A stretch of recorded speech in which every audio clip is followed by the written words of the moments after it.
Boa noite, graças e paz. Graças a Deus por mais um dia que o Senhor nos deu. Abra sua Bíblia em Gálatas, capítulo 5. A gente vai ler do verso 13 até o verso 21. Gálatas 5, do 13 ao 21.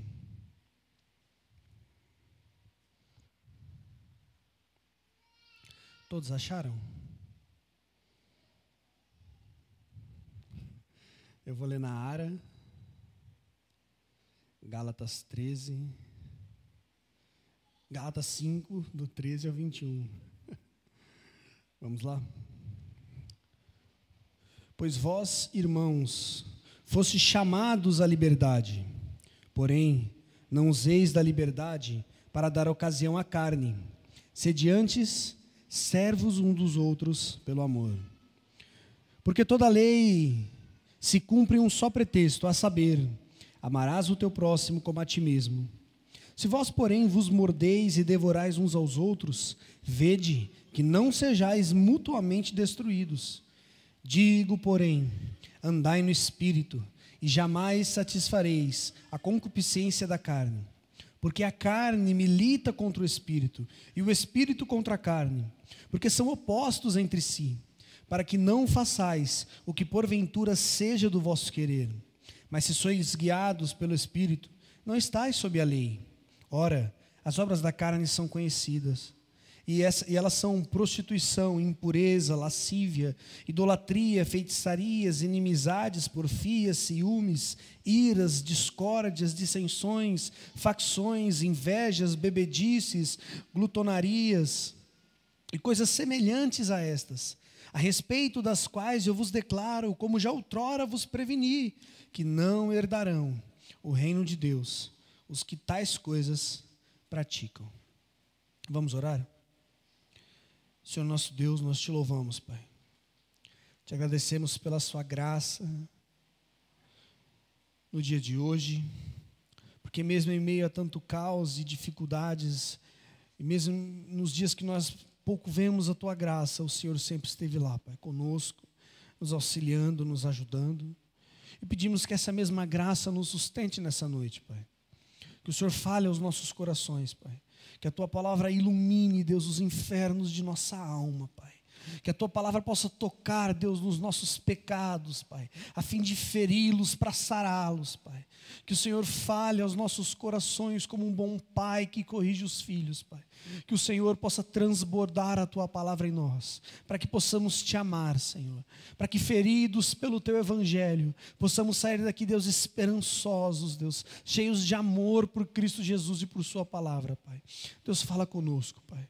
Deus, que o Senhor ilumine o nosso coração, ilumine a nossa mente, Pai, para que a tua palavra possa penetrar, Deus, na nossa mente, descer ao nosso coração, Pai, e Deus, e que ela possa, Deus, ser aplicada no nosso dia a dia, Pai. Ó Deus, fala conosco e fica conosco, Pai, em nome de Jesus, Pai. Amém.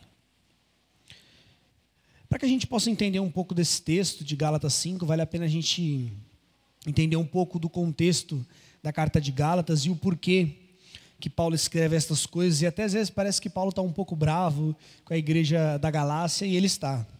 E ele está porque a igreja da Galácia, uma região onde Paulo havia pregado e havia instituído várias igrejas, eles já estavam abandonando o evangelho.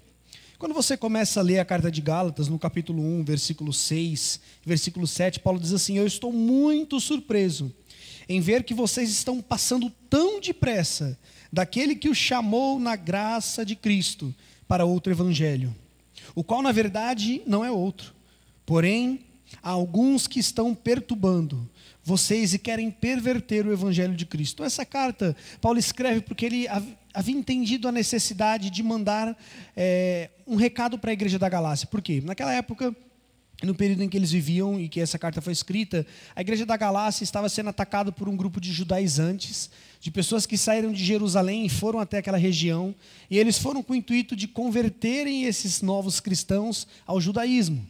Então, qual que era a ideia deles? Nós vamos sair daqui de Jerusalém, nós vamos passar por todas as igrejas que Paulo fundou, e nós vamos falar que Paulo não era apóstolo coisa nenhuma, que Paulo havia brigado com Pedro em Jerusalém, então ele não tinha mais nenhum tipo de autoridade sobre a igreja, e que se eles quiserem participar dos benefícios da fé, esses novos cristãos vão ter que se circuncidar, e eles vão ter que estar sujeitos à lei para que eles possam ser salvos. Então, olha que curioso, Paulo havia pregado o evangelho da graça a essa igreja. Paulo havia falado que a salvação é somente pela graça e somente por ela, de que as obras que são feitas, que a lei exigia, não eram capazes de salvar o homem. E essa igreja havia crido nisso, eles haviam recebido o Espírito Santo, eles haviam entendido o evangelho. Mas agora esses novos judaizantes, eles começaram a pregar um evangelho diferente, que Paulo fala que não é outro. Ou seja, eles só não haviam entendido o evangelho, e eles ainda acreditavam que aquilo que salvava o homem eram as obras que se fazia. Ou seja, se você se submete à lei, você vai ser salvo. Então esses homens, eles iam pelas igrejas que Paulo havia fundado, eles começaram a perverter a mente desses irmãos. E eles diziam, para que vocês façam parte da família de Cristo, para que vocês façam parte do povo de Deus, que são judeus, vocês precisam cumprir a lei, vocês precisam se circuncidar. Não existe outra possibilidade de salvação se vocês não forem judeus. Não existe outra possibilidade de salvação se vocês não cumprirem os ritos, se vocês não cumprirem a velha tradição.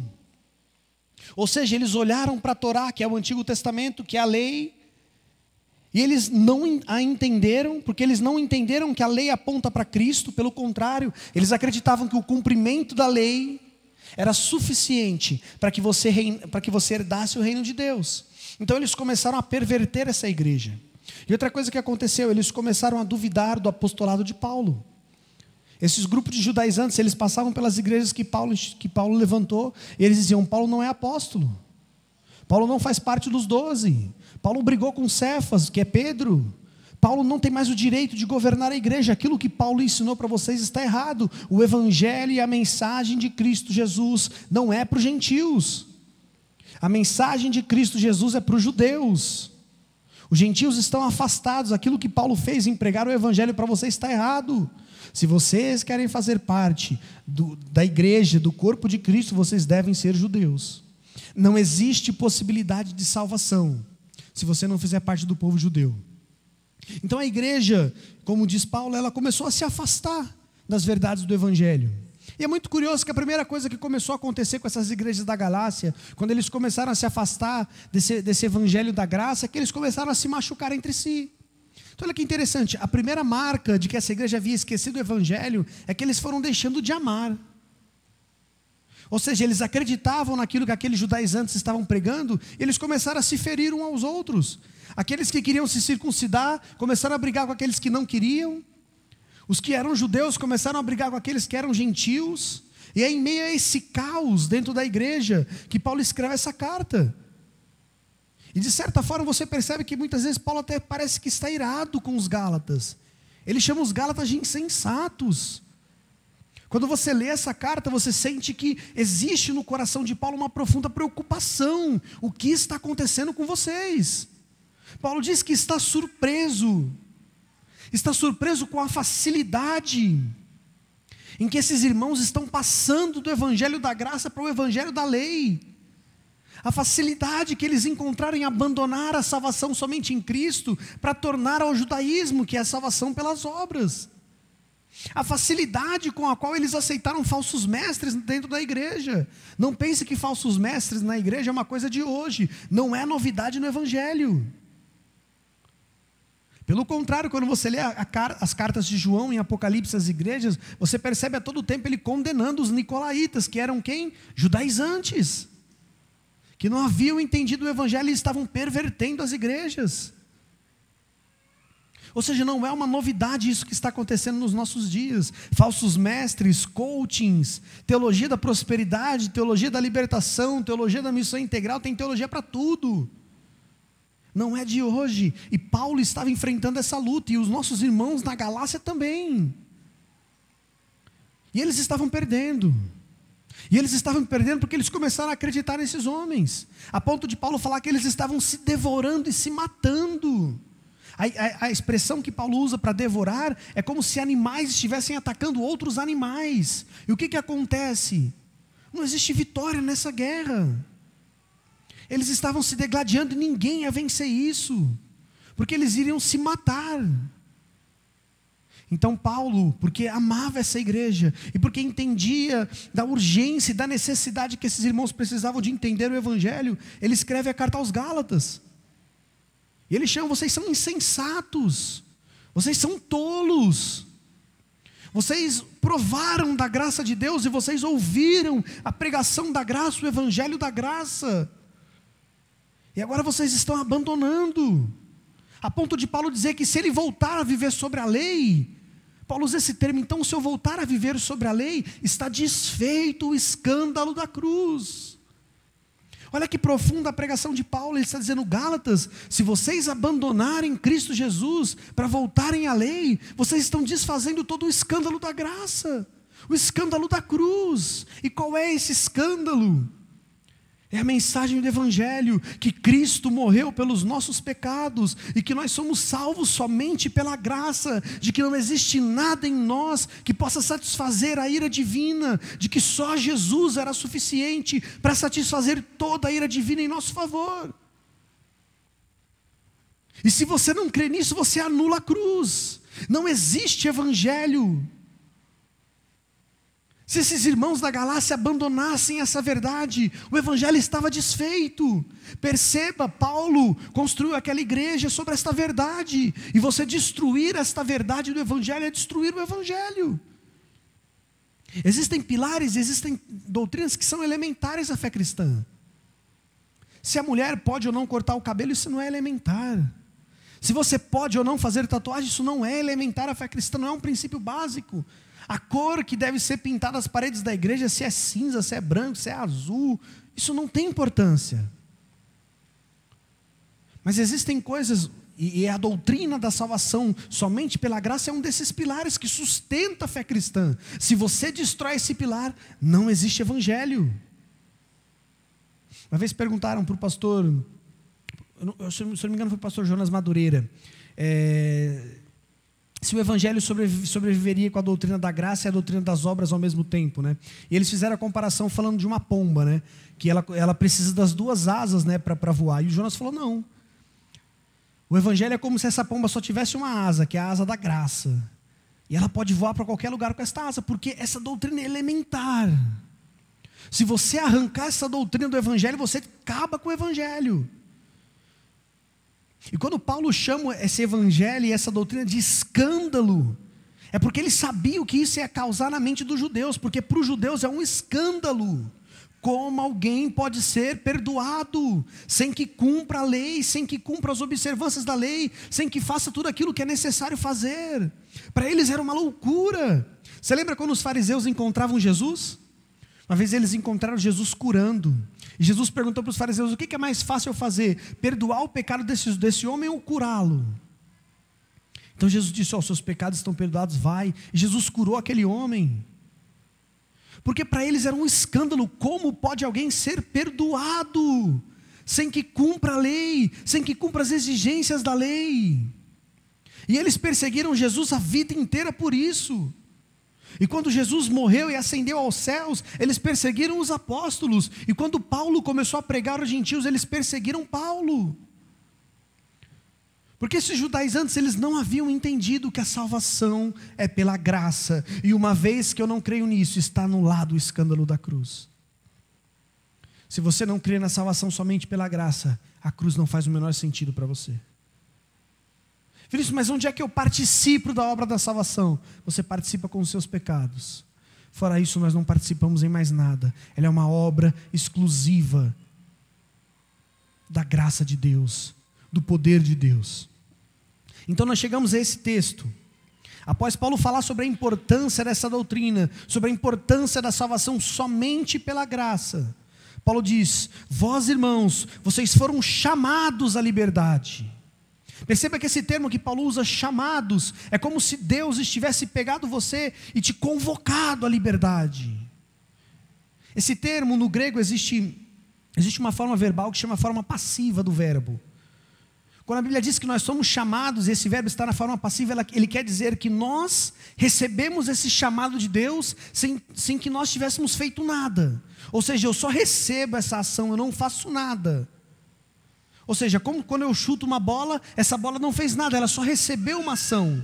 E quando Paulo diz que nós somos chamados à liberdade, ele está dizendo que Deus nos chamou a viver de forma livre, sem que nós fizéssemos nada. Perceba o argumento de Paulo: você não fez nada para que Deus o chamasse, Ele o chamou, porque quis. E Paulo disse que Ele nos chamou para quê? Para a liberdade.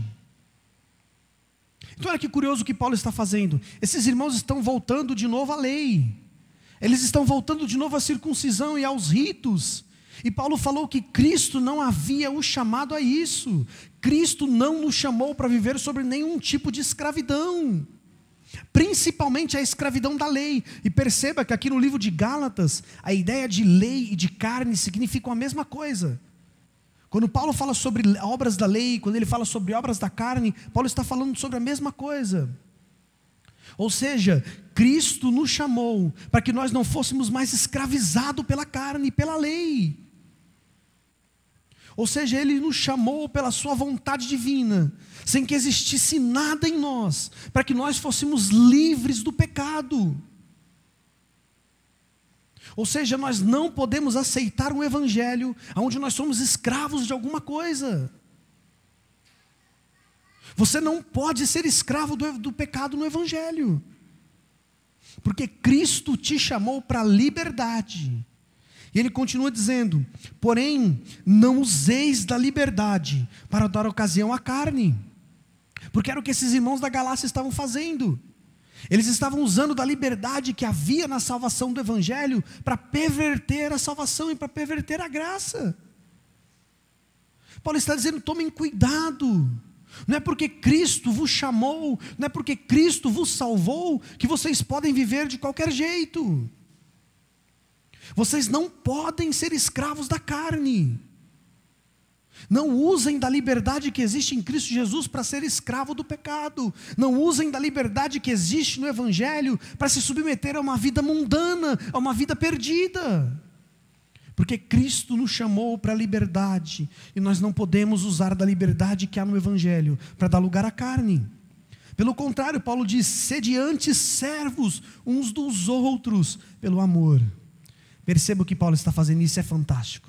Guarde isso na sua mente. Paulo está dizendo que você não pode ser escravo de nada, porque o evangelho te chamou à liberdade, mas agora ele está dizendo: ser escravo do teu irmão pelo amor. O que Paulo está dizendo é que o evangelho nos libertou do jugo do pecado.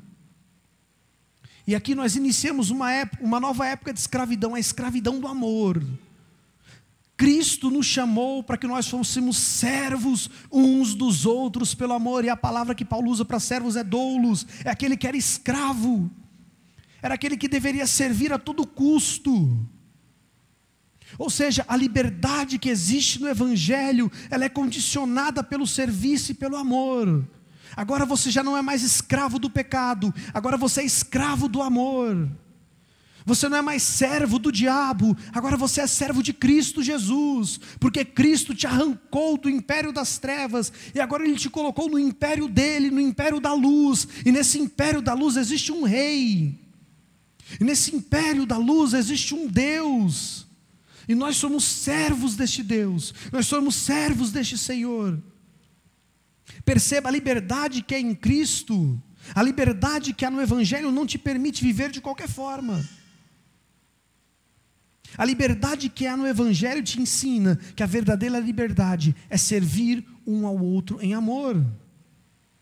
E olha que interessante a argumentação de Paulo. Paulo está dizendo: vocês estão aí todo se achando porque agora vocês estão livres, vocês se circuncidaram, agora vocês fazem parte do povo, do povo judeu, e agora vocês estão perseguindo aqueles que não foram circuncidados. Ou seja, vocês não entenderam o evangelho. Vocês estão se destruindo quando Cristo diz que vocês devem servir uns aos outros, que vocês devem ser escravos uns dos outros. Vocês lembram daquele texto que nós lemos há poucos dias, numa das minhas últimas pregações, de que Jesus lava os pés dos discípulos? E Ele fala: isso que eu fiz com vocês, façam uns aos outros. É justamente sobre isso que Cristo quer nos ensinar, de que o Evangelho é um chamado à liberdade. Você não é mais escravo do jugo do pecado, agora você é escravo do teu irmão, através do amor.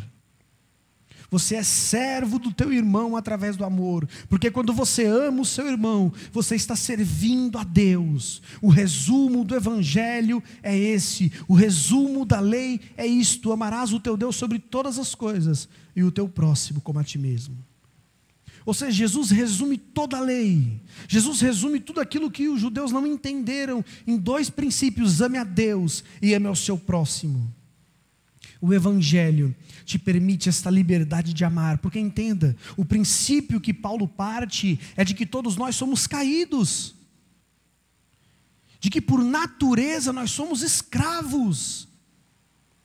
Lutero tem um livro incrível chamado Nascido Escravo. Leia esse livro, você tem obrigação de não morrer sem ler esse livro. Chama Nascido Escravo. E a ideia de Lutero é que nós já nascemos escravizados pelo pecado. É natural do nosso ser amar o pecado. É natural de nós sermos servos do pecado. Mas Cristo Jesus nos liberta desta servidão. E agora nós podemos amar. Nós que naturalmente odiamos, nós que naturalmente matamos, perseguimos, fazemos tudo aquilo que é ruim, agora somos livres em Cristo Jesus para amar, para sermos bondosos, misericordiosos, piedosos.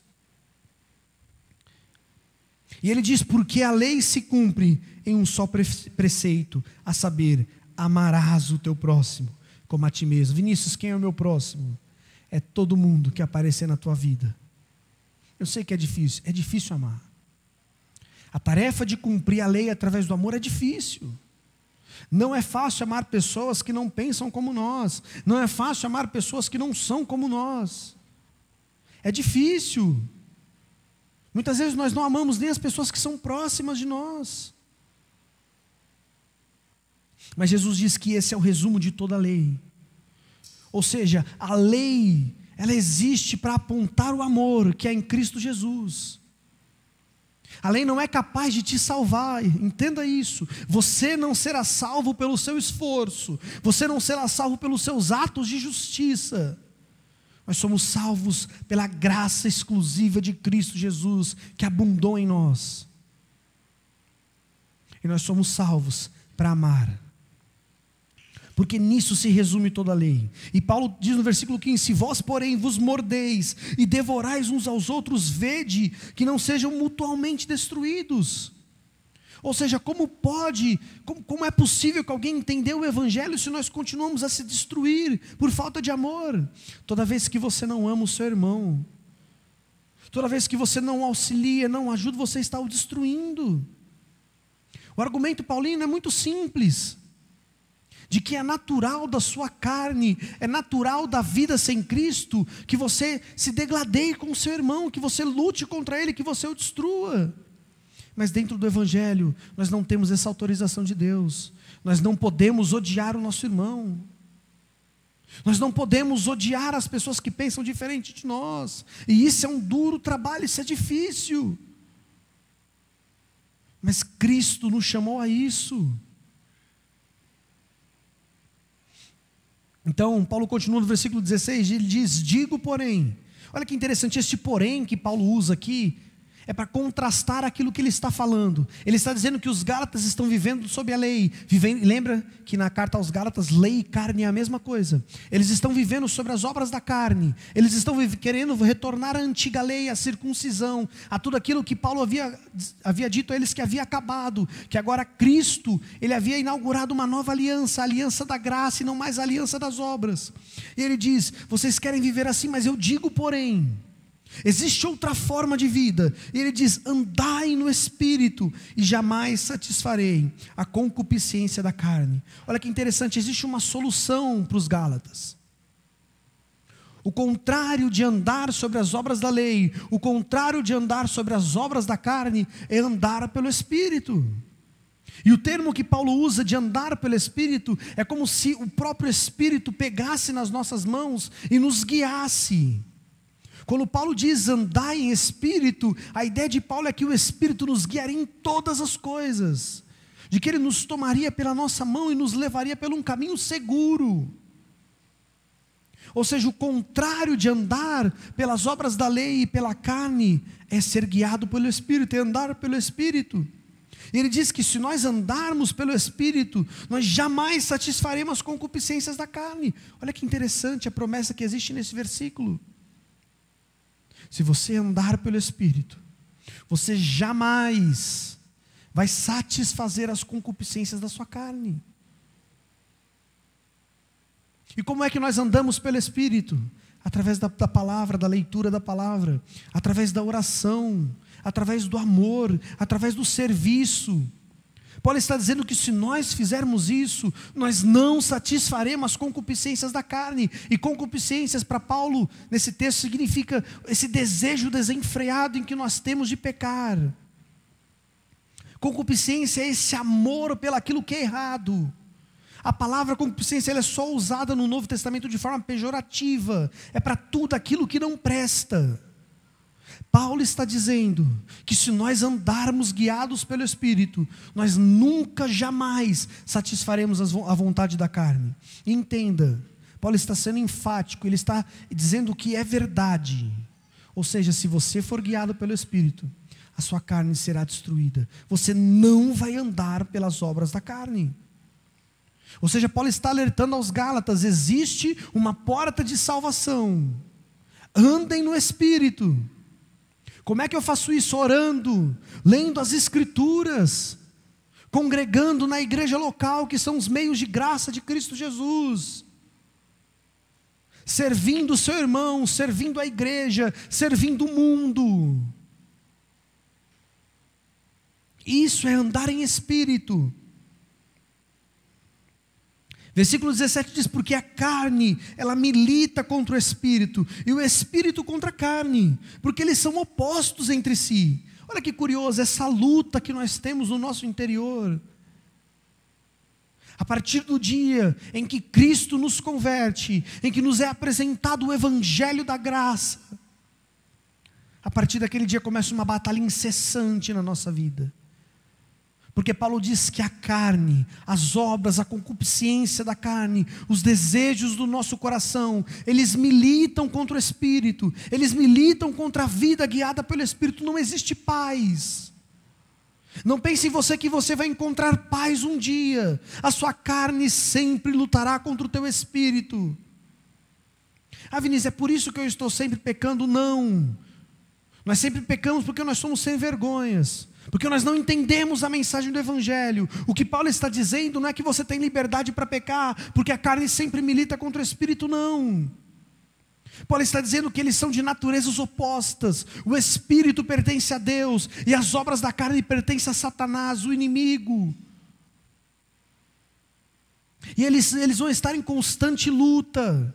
Mas se você andar no Espírito, consequentemente, você não andará pelas obras da carne.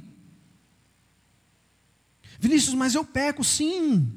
Nós pecamos, nós somos pecadores.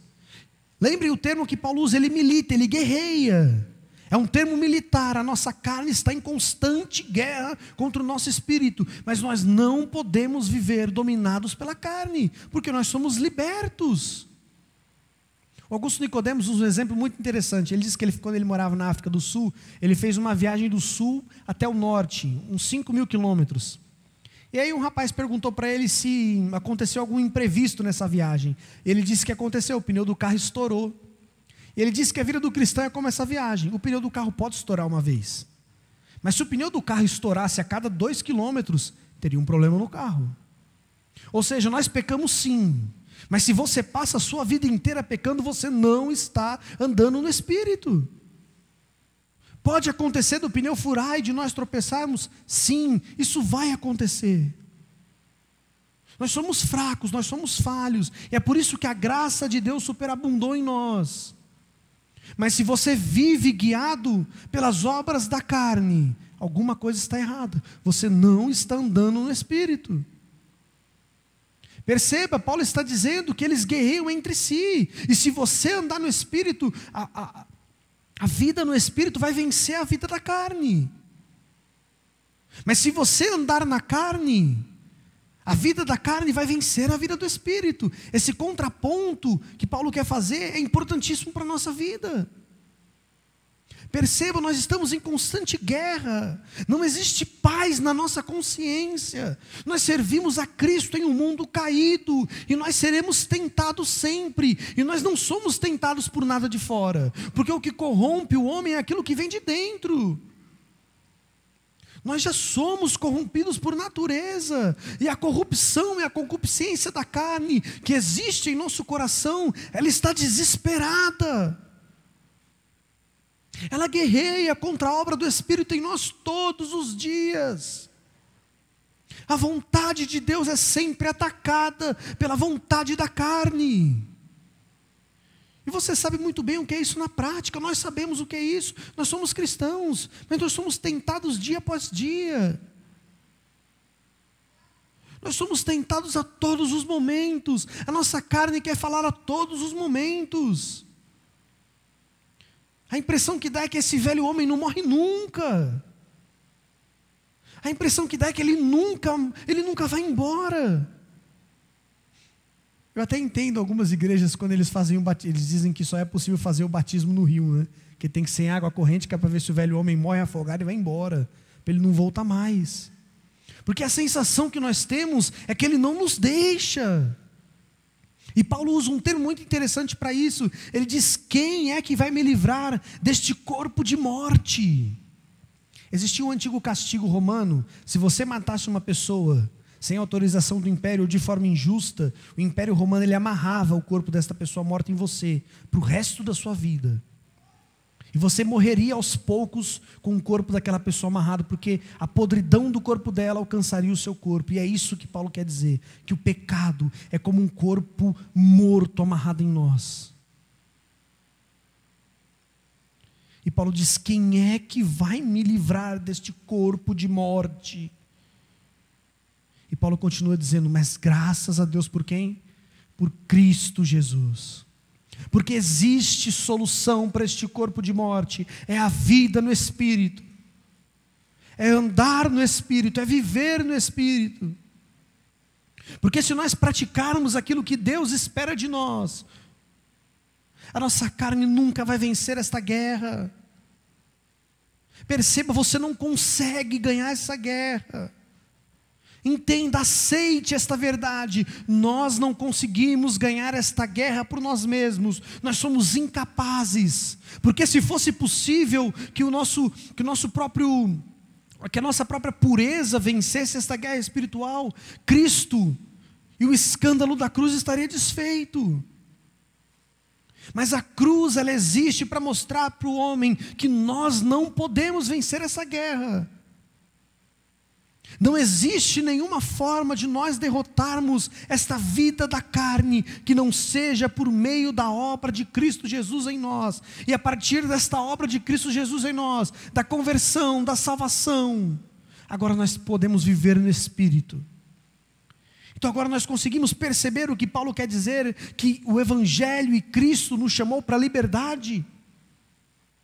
Ou seja, existe a possibilidade de nós vivermos uma vida santa. Existe a possibilidade de nós vencermos esta guerra através da vida no Espírito. E Paulo está assustado, porque esses Gálatas, eles estavam pensando em abandonar a vida no Espírito e tornar a vida sobre a lei, sobre as obras da carne. E Paulo sabia da realidade desta guerra, então ele nos alerta: viva no Espírito, ande no Espírito, porque você não pode vencer essa guerra. O próprio Paulo dizia: miserável homem que sou. Então, se Paulo tinha medo dessa guerra, que nós possamos ter também, que nós possamos aprender com Paulo. Só existe uma possibilidade de vida santa, é a vida no Espírito. Vinícius, eu vou tropeçar, nós vamos, mas o pecado na nossa vida não pode ser uma prática constante. E no dia que nós tropeçarmos, esse Espírito que habita em nós vai incomodar a nossa consciência, a fim de que nós nos arrependamos. Porque lembra da ideia de andar no Espírito? É como se o Espírito estivesse guiando as nossas vidas. Quando nós tropeçamos, Ele vai nos levantar. Mas se você passa a sua vida inteira pecando, se você passa a sua vida inteira fazendo as vontades da sua carne, você não está andando no Espírito. O Espírito não está segurando as suas mãos. Você está perdido em si mesmo, perdido nos seus prazeres e nos seus amores.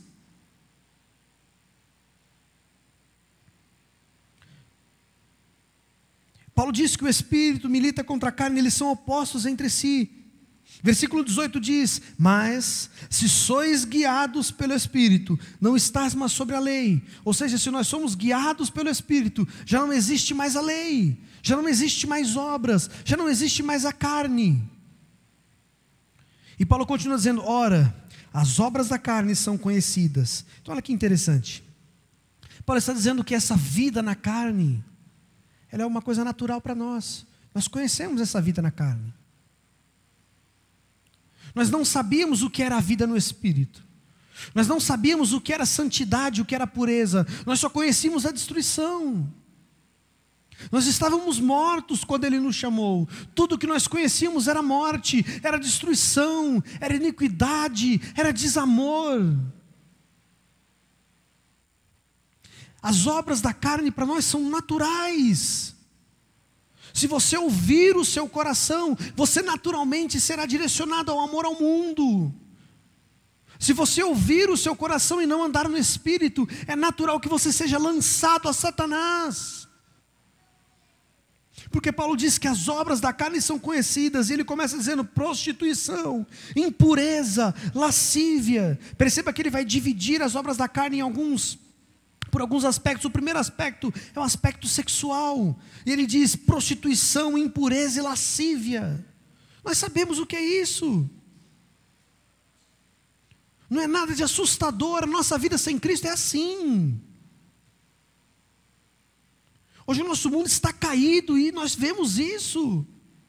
A prostituição, a promiscuidade, o abandono de Cristo, a satisfação total dos desejos da carne.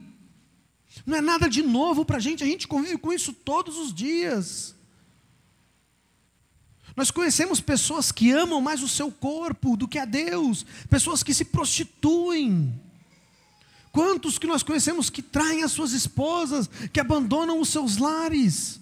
Isso não é nada de novo, as obras da carne são conhecidas. O que Paulo está ensinando aos Gálatas não é nada de novo. Eles já haviam vivido uma vida sem Deus, eles já haviam vivido uma vida promíscua, eles já haviam se prostituído, eles já haviam vivido uma vida de sexo totalmente imoral. E Paulo diz que a próxima categoria dessas obras da carne é idolatria, feitiçaria. Olha que interessante, agora ele fala que a queda não é só sexual, é uma queda moral, é uma queda do coração. Porque nós somos tendenciosos à idolatria, à feitiçaria. Ou seja, o nosso coração ele sempre produz ídolos. Se nós não vivermos no Espírito, nosso coração produzirá ídolos. Se nós não adorarmos a Deus, o nosso coração produzirá ídolos. Paulo diz que isso é natural. Essa obra da carne que é a idolatria, ela é natural do nosso coração. O nosso coração é uma fábrica de ídolos. Gente, quando Paulo diz isso, o objetivo é que nós realmente fiquemos assustados. Isso é a naturalidade da vida sem Deus. Para um promíscuo, para alguém que não teme a Deus, isso é normal. Não existe problema em se prostituir, não existe problema em trair a esposa, não existe problema na idolatria, não existe problema na feitiçaria. Isso é natural.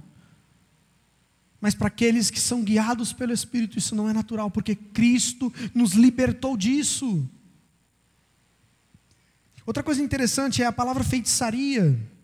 A palavra feitiçaria, ela vem da mesma origem da palavra de farmácia, de remédio. Ela é uma palavra grega, fármacos. os feiticeiros eram aqueles homens que manuseavam elementos da natureza para que as pessoas ficassem alucinadas. Isso parece um pouco com as coisas que nós conhecemos hoje, né? De algumas pessoas que misturam alguns elementos da natureza para que outras fiquem alucinadas. Paulo está condenando isso. Paulo está condenando essa postura. Nós não podemos aceitar isso. E ele continua dizendo, inimizades, porfias, ou seja, as obras da carne não são só contra Deus, elas são contra o nosso próximo. Inimizades, ciúmes, ira, discórdia, dissensões, facções, inveja. Perceba o homem sem Deus, ele é revoltado contra tudo, ele é revoltado contra Deus, ele é revoltado contra o seu próximo. É natural da nossa carne ser facciosa, é natural da nossa carne procurar a inimizade, a discórdia. Mas lembre-se, isso não é viver no Espírito. Se você é faccioso, se você busca a inimizade, você não está andando no Espírito. Você está andando sobre os desejos da sua carne, porque essas são obras da carne. E é por isso que nós não podemos admitir dentro da igreja facções e inimizades. Porque a igreja é a casa de Deus. A Bíblia diz que a igreja é o baluarte da verdade. Não existe a possibilidade de existir igreja onde existem pessoas com sentimentos facciosos. Meu irmão, se o seu desejo é dividir essa igreja, vai embora. Você é filho do diabo. Você não faz parte do corpo de Cristo. A inimizade, o desamor, é obra do diabo e da carne. Não é andar no Espírito. Se o seu desejo é desunir o pessoal, vai embora. Você é filho do diabo, não é filho de Deus. O diabo é faccioso. É inimigo do bem, é inimigo do amor, da verdade. O desamor, a inimizade. Paulo fala que o ciúme, a ira, a discórdia, isso é obra da carne. E a igreja não pode ser guiada por obras da carne. Ou seja, se você não ama o seu irmão, tome cuidado. Se você se ira com o seu irmão, tome cuidado. Você está caminhando no precipício de morte. Perceba, gente, o alerta de Paulo. Paulo está dizendo que Cristo nos libertou desta vida. Nós não podemos ser escravos da ira, escravos da discórdia, da dissensão, das facções, não. Cristo nos libertou disso.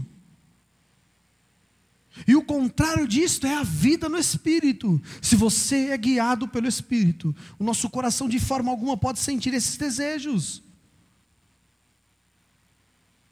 Se alguém um dia chegar para você com um desejo faccioso, exorte o seu irmão.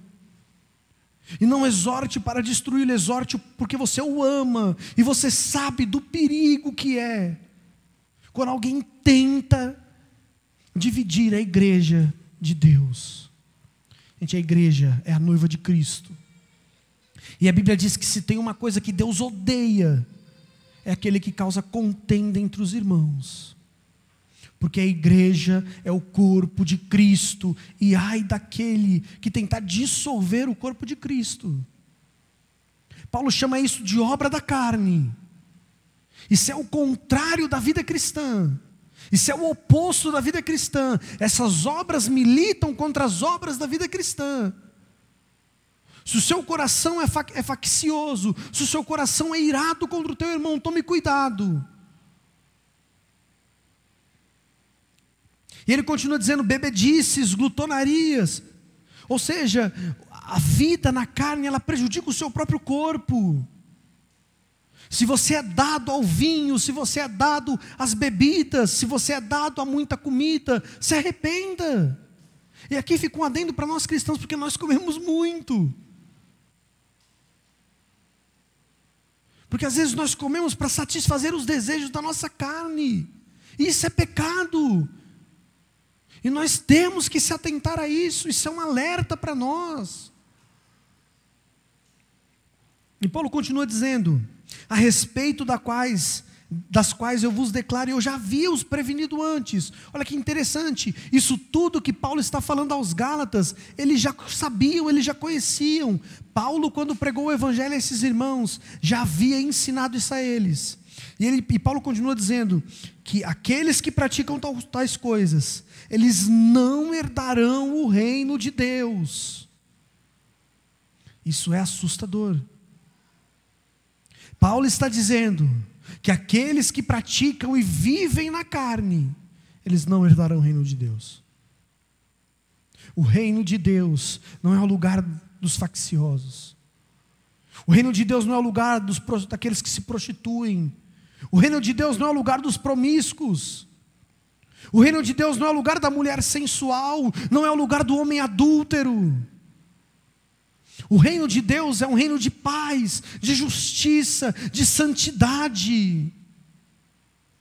No reino de Deus, o sol da justiça brilhará. Não existe possibilidade de naquele reino existir qualquer tipo de pecado e qualquer tipo de obra da carne. Paulo está afirmando com toda certeza: se você viver dominado pela sua carne, você não herdará o reino de Deus. Se eu caminhar segundo os desejos do meu coração e as obras da carne, eu não vou herdar o reino de Deus. E se isso não te assusta, nada mais pode te assustar. E se isso não te assusta, é porque você já morreu há muito tempo. Porque se isso não te assusta, a possibilidade de você ser privado da eternidade ao lado daquele que criou todas as coisas, o que mais pode te assustar?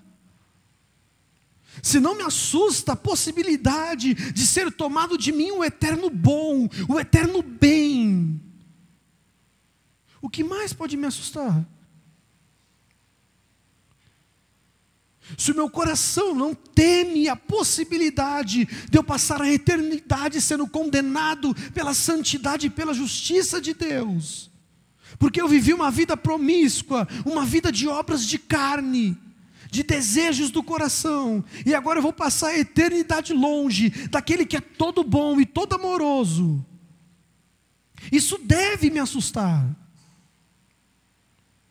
Isso deve me levar a Cristo em oração, em pedido de perdão e arrependimento. O que Paulo quer nos ensinar é que a mensagem do Evangelho é esta: que Cristo nos libertou para que vivamos em liberdade. E se você é escravo do pecado, é porque você não conheceu a liberdade que é em Cristo. Se você é escravo do pecado, é porque a obra da graça não superabundou em você. Se você se vê sempre em sites pornográficos, se você se vê sempre saindo com todos os meninos que o seu coração deseja, é porque a obra da carne não abundou no seu coração, a obra do Espírito não abundou em você. Se você é guiado pelos seus desejos, se você é desobediente aos pais, se você é irado, se você é jactancioso, faccioso, é porque a obra do Espírito não abundou. Porque aonde há Cristo, há liberdade. E que liberdade é essa que Paulo nos ensina? É a liberdade de poder viver uma vida santa sem o domínio de Satanás. Porque não era possível ao homem isso. O homem só conhecia a destruição e a desgraça. Nós só sabíamos o que era sentir fome. Mas agora Cristo nos deu essa liberdade de comermos do pão da vida, de participarmos da mesa do Senhor com os nossos irmãos. E se Cristo te deu esta liberdade, por que você vai ser escravo do pecado? E se Cristo nos deu essa liberdade, por que eu vou passar minha vida servindo a Satanás e servindo as minhas vontades? Se Cristo abriu essa porta de esperança e de salvação para a minha alma, por que eu vou tornar a lama? Perceba, nós estamos nus diante de Deus.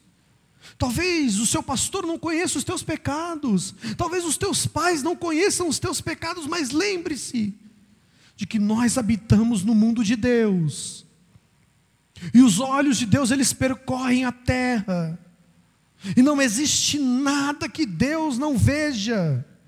Quando você frequenta os sites pornográficos, Deus está vendo. Quando você cai em prostituição, Deus está assistindo aquele ato. Os olhos de Deus estão sobre todos nós. Quando nós pecamos, Deus está vendo. Quando nós cedemos aos desejos da carne, Deus está nos vendo. E se Cristo, através da salvação e da sua morte na cruz, Ele te deu essa liberdade de poder andar no Espírito, que nós possamos fazer isso. Nós estávamos mortos. Lembre-se, quando Deus nos chamou, nós não fizemos nada. Ele nem precisava ter feito isso. O que eu acrescento em Deus a não ser nada? Ele já é de todo bom, santo, Ele é Senhor de tudo. Não existe nada na existência que não seja do seu domínio. E mesmo assim, Ele te chamou. Ele gritou aos teus ouvidos e ao teu coração, e Ele te chamou a essa vida de liberdade, onde você não precisa mais ser guiado pelo seu coração como um tolo, como um animal, como uma ovelha que vai para o matadouro. Ele te chamou para que você seja livre, vivendo no Espírito. E como que eu faço para viver no Espírito? Praticando oração, leitura das Escrituras, serviço na igreja, serviço aos meus irmãos, congregando uns com os outros. Essa é a prática cristã, essa é a vida em Cristo. Perceba, o contrário da vida mundana é a vida na igreja. Vinícius, mas eu sempre aprendi que o Evangelho é mais do que a igreja. Sim, o Evangelho é mais do que a igreja, mas a igreja é embaixadora do reino de Deus na terra. Você não pode servir a Deus se você não servir a igreja. É até estranho, como você pode dizer que ama a Deus se você não ama a noiva de Cristo? Como eu posso dizer que eu sirvo a Deus se eu não sirvo a igreja? Andar no Espírito é participar da vida comum de cada crente. Andar no Espírito é chorar com os que choram, é se alegrar com os que se alegram. Andar no Espírito é exortar o seu irmão quando ele está pecando. Saber se teu amigo que você ama, exorte ele se ele estiver pecando. Cuide da alma dele, cuide do coração dele. Se você vê que o seu amigo anda na carne, exorte ele, a fim de amá-lo e a fim de dizer: meu amigo, se você for por esse caminho, nós não habitaremos no mesmo céu. Ame o seu irmão. Lembra o que Paulo diz: o contrário de ser escravo da carne é ser escravo um dos outros pelo amor. Porque Cristo nos libertou para isso, para que nós possamos ter uma vida livre do domínio do pecado. Entenda, o que Paulo está dizendo não é que Cristo te livrou agora de todo o pecado, não é isso. Mas Ele te livrou do domínio absoluto do pecado. Existe a possibilidade de uma vida santa. E a maior prova é Cristo Jesus. Olhe para Cristo. Ele não pecou. Ele foi tentado e duramente tentado. Você consegue imaginar o que é para Deus estar numa cruz? Você consegue imaginar o que é para Deus ter sede? Sendo o dono do oceano? Você consegue imaginar o que é Cristo pendurado no madeiro e Ele podia destruir o mundo? Se Ele desse ordens, uma legião de anjos desceria e destruiria tudo aquilo que a gente conhece como mundo. Mas Ele não o fez. Ele foi fiel. Ele não cedeu à tentação de Satanás, o diabo. Ele amou, Ele serviu os seus. Isso é assustador. Lembra quando Jesus encontra a mulher samaritana? Ele diz: mulher, beba da água que eu te dou e você não terá mais sede. Ele não precisava servir aquela mulher. Ela era uma pecadora adúltera e promíscua. Mas Cristo foi atrás daquela mulher, porque não era costume dos judeus passar por Samaria. Mas a Bíblia diz que Cristo tinha que passar por lá. Ele tinha que ir atrás da samaritana. Ele foi atrás de você. A samaritana não queria encontrar Cristo naquele poço, mas Cristo deu água da vida para aquela mulher e ela foi salva. E agora ela não podia mais viver sobre a sua promiscuidade. E agora ela não precisava mais viver sobre o domínio do pecado, porque ela tinha sido livre. Ela conheceu aquilo que é sumo bom, que é Deus. E se Cristo deu essa liberdade para nós, não sejamos escravos do pecado e escravos da carne. Vamos orar.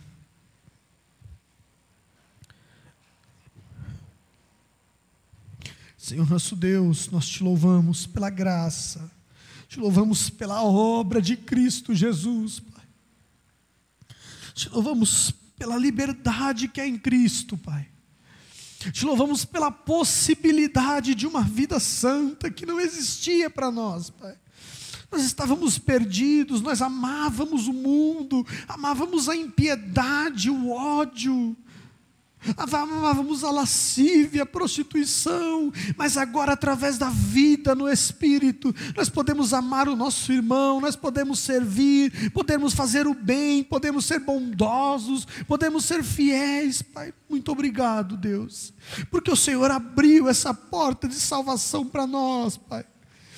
E nós somos enxertados na videira verdadeira que é o Senhor, Pai. Muito obrigado, Deus. Não existe nada de bom em nós, Pai. Nós só pedimos a sua graça para que possamos andar no Espírito, Pai. Deus, se existe alguém no meio de nós que tem andado na carne, Pai, Deus, que o Senhor o guie ao arrependimento, que o Senhor o leve à profunda tristeza, a profundo sofrimento, para que ele se arrependa, Pai. Deus, se existe em nós, Pai, obras de carne, que o Senhor nos corrija, que o Senhor nos auxilie, Pai, para que possamos andar no Espírito, Deus, porque o Senhor nos garantiu uma nova vida, Deus. Muito obrigado, Pai, porque foi para a liberdade que o Senhor nos libertou, Pai. Deus, fique conosco, Pai, nos auxilie, Deus, em nome de Jesus, Deus. Amém.